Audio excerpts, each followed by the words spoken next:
Hi and welcome to our tutorial for the lunar moon bag. Make sure you've got all of your pieces of material cut out and your hardware, and the first thing you're going to need to do is interface the exterior pieces. You can check the instructions for exactly which pieces to interface, and we recommend that if you're using fabric to interface a couple more pieces than you might if you were just using faux leather.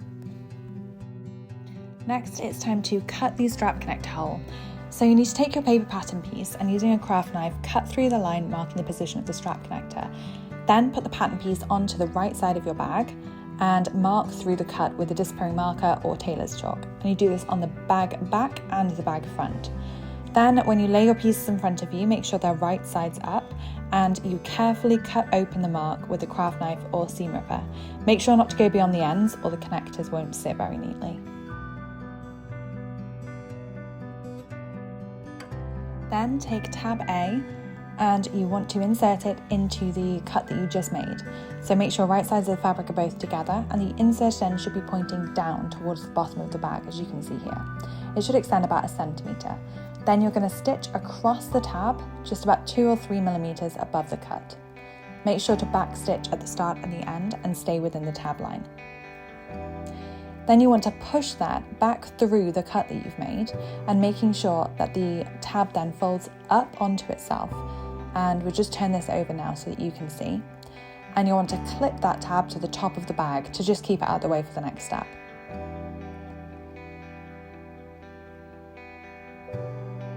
The next step is taking tab B and folding the long edges in to meet the centre. You can either press well or you can use double-sided tape if you're using faux leather to help it really stay in place.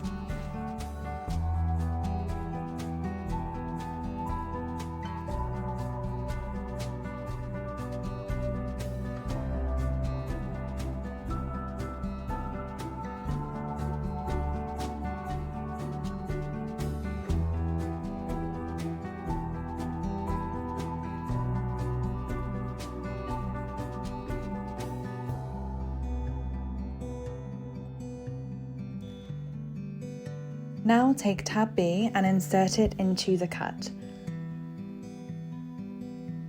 You want to make sure again right sides are together and push it through until it extends towards the top of the bag by 1 centimetre. Again, stitch across the tab 2 to 3 millimetres, this time below the cut edge. Again, back stitch, but make sure to stay within the tab width. Next, you'll want to thread a D-ring or similar onto tab B and push the long end through the hole, pulling it down towards the bottom of the bag. Turn the bag over, unclip tab A and pull both tabs down so that they lie on top of each other.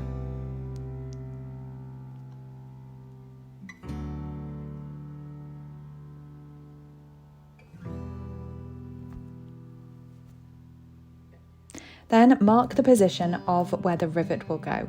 You can refer to the pattern piece for this. You'll need to refer to your manufacturer's instructions when you insert the rivet, but you want to make sure that it passes through both the long tab ends at the back. Repeat with the remaining connector on the bag back.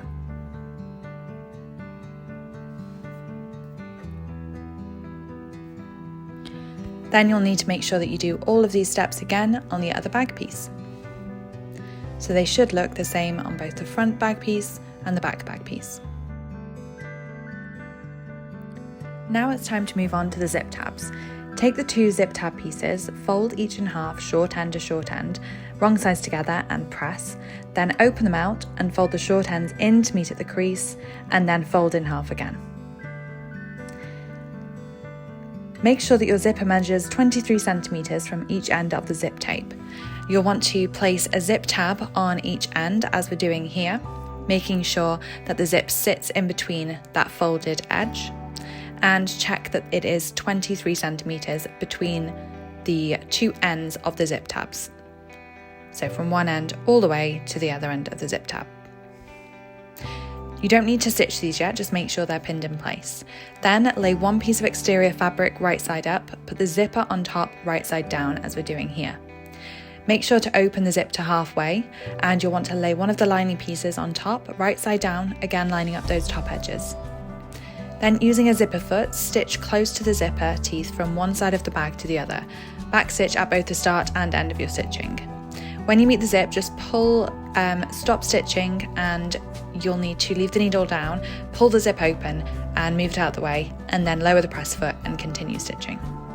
Repeat with the other side of the bag. So as you'll see we're doing here, it's again putting the zip right side down on top of the exterior bag piece and then putting the lining right side down on top of that. Again, stitching really close to the zipper and lifting your presser foot so that you can move past the zip pull when you meet it. Next, open the bag so that the zip is in the centre and the fabrics are on either side. Press, being careful not to melt the zipper, and then you want to top stitch around a rectangle around the zip, about 2 to 3 millimeters from the edge of the fabric. It's now time to attach the gusset. Begin by lining up the notch of the gusset with the notch of the bottom of one side of the bag. These mark the centre points. You're matching the gusset to only the exterior fabric, not the lining. With the right sides together, pin or clip this in place, working from the bottom centre point up to the top of one end and then round the other side as well. You'll notice that the gusset extends beyond the top of the bag. That's completely intentional, so don't worry about that. When you're happy that it's in an even place and it's even on both sides, you can stitch the two pieces together and stitch around here. When you've done that, you can notch into the seam allowance. So you can do this using scissors, creating small triangles in the seam allowance, or you can use pinking shears to have the same effect. This just means that the curve can sit a little bit neater when it's all turned through.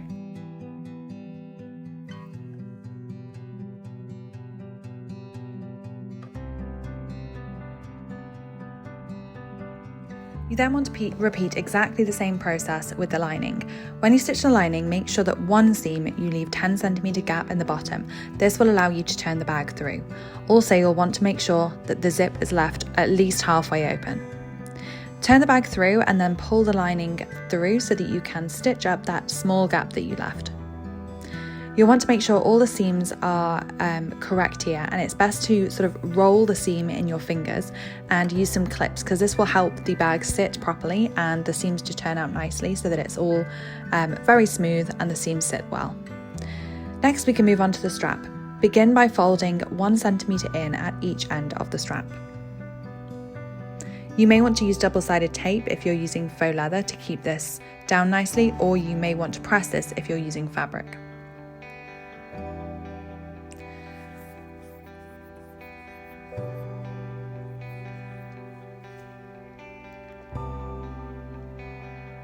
Then fold the strap in half lengthways and press. Again, if you're using faux leather, rather than folding it in half, you may want to place a line of double-sided tape right down the centre. Then you can open the fold back up and fold either long edge into the centre. This is very similar to how you created the zip tab. Once you've folded those ends into the centre, you can then fold in half again.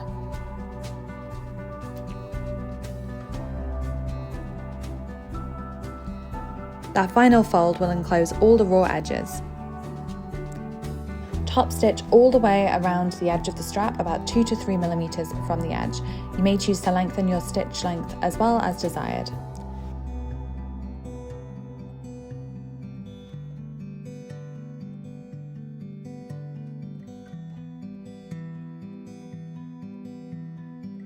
Slide a lobster clasp on each end of the strap.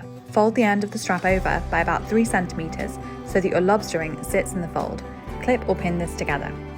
Then insert a rivet to secure. The rivet must be between the lobstering and the folded fabric at the end of the strap.